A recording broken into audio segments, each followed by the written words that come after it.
On a June night in 2015, a 21-year-old white supremacist named Dylan Roof sat quietly for almost an hour in a prayer meeting at a historic black church in Charleston, South Carolina.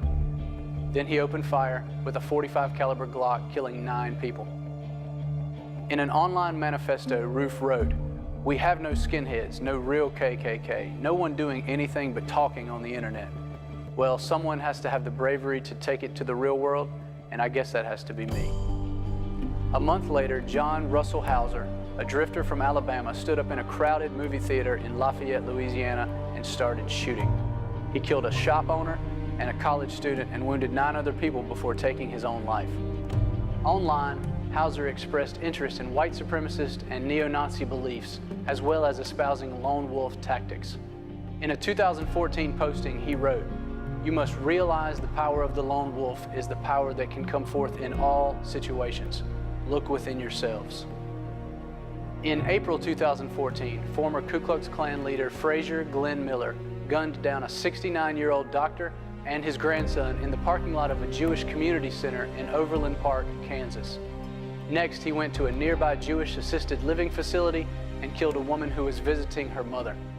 Miller is a longtime anti-Semite who regularly posted on a racist forum about wanting Jews dead. None of his victims were Jewish.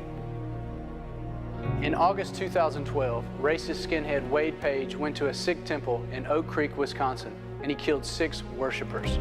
4 other people were wounded, including the first responding police officer, who was shot 17 times but survived.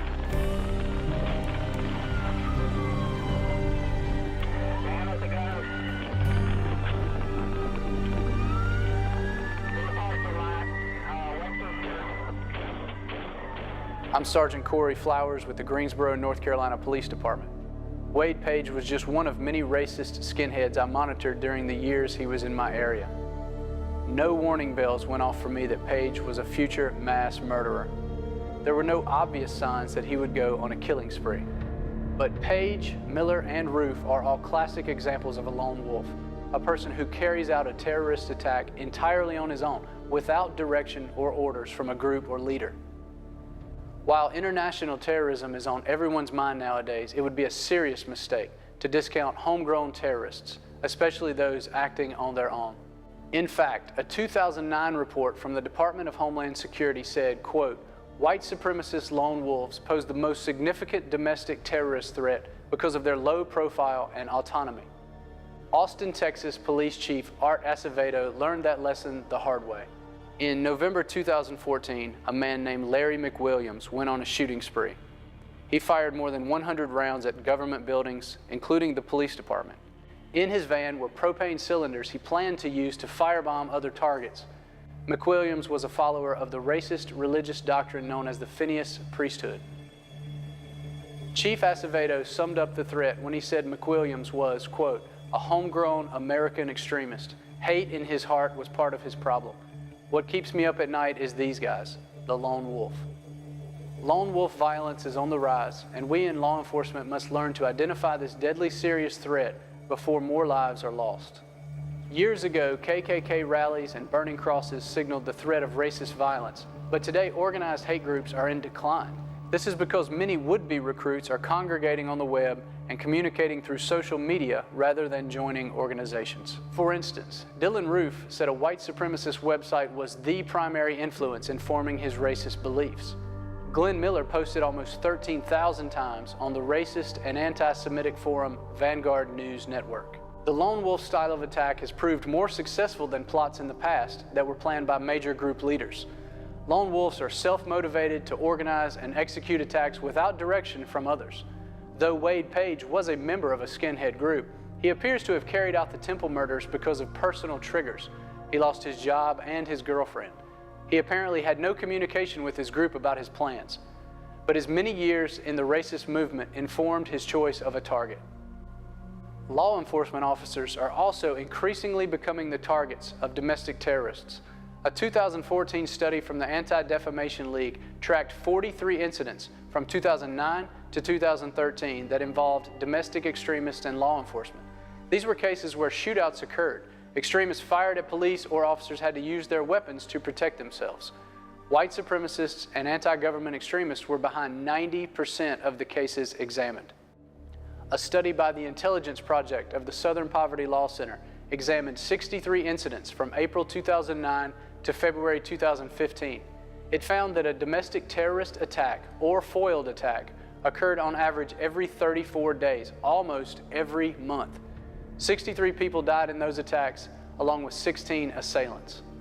Lone wolves were responsible for almost 3/4 of the incidents examined. Extremists worked in pairs in 10 of the remaining 16 attacks where the number of assailants was known. Only 6 cases involved 3 or more people. The study uncovered other key components of the attacks and the offenders behind them. A little more than half of the attacks were motivated by hate, including white supremacist and radical Islamic beliefs. The remaining attacks were triggered by anti-government beliefs, such as those held by sovereign citizens who believe the government has no authority over them. Firearms were used in the majority of the incidents. 25% of the cases involved explosives. Other weapons, including arson fires and even a private plane, were used in 11%. The attackers were overwhelmingly male, with just 7 female assailants. They also were much older than most violent criminals, who were usually 15 to 24 years old. The study found that the majority of the attackers, those whose ages were known, were between 30 and 49. A surprising number of them were much older. This suggests that lone wolves spend many years absorbing radical right ideology before finally committing violence. To these extremists, violence is the only answer.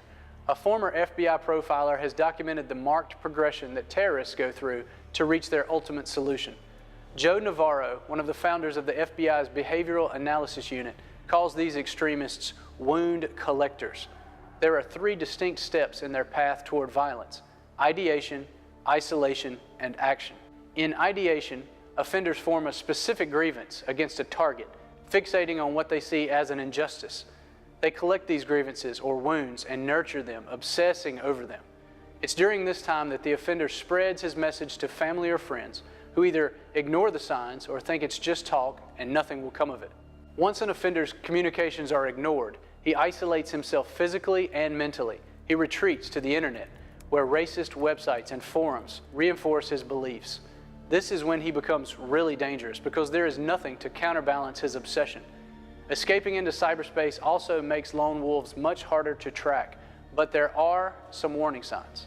In a 2-year study of almost 100 murders by racist extremists, the Intelligence Project identified 10 characteristics shared by killers who were active online. All the extremists in the study were unemployed. All engaged in some type of public activism, like protesting or leafleting, before turning to the internet. Most of the incidents occurred at home, because triggers of violence are often personal. They posted on more than one racist forum or blog. There was sustained online activity. Almost all offenders had been on racist forums for more than 18 months. They exhibited antagonistic behavior with others on online forums. There was a change in their regular posting patterns, either an increase or a decrease. They discussed violence as an acceptable solution to problems. Weapons were discussed, and a specific enemy was identified, whether someone of another race or religion or the government. Finally, the offender is ready to act on his obsession.